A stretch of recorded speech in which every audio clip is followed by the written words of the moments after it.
Hi, I'm Matt Mills, the Director of R&D here at Sudoc. Sudoc is founded upon a breakthrough biomimetic family of catalysts called TAMLs. These catalysts greatly enhance oxidation reactions, resulting in faster and more thorough oxidation. I'd like to share with you how impressive this technology is with a quick demonstration. In these beakers, we have a textile dye called Reactive Blue 4 and some hydrogen peroxide. To the beaker on the right, I will add 1 milligram per liter of our catalyst.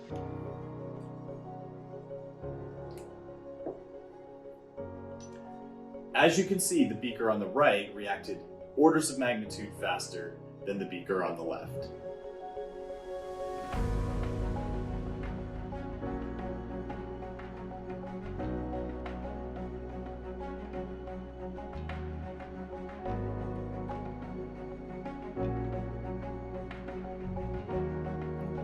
This technology we are marketing as a new environmental approach to treatment, or NEAT, and it has been applied to dozens of different compounds across multiple classes of chemicals such as dyes, pharmaceuticals, agricultural chemicals, explosives, endocrine-disrupting compounds, and PAHs.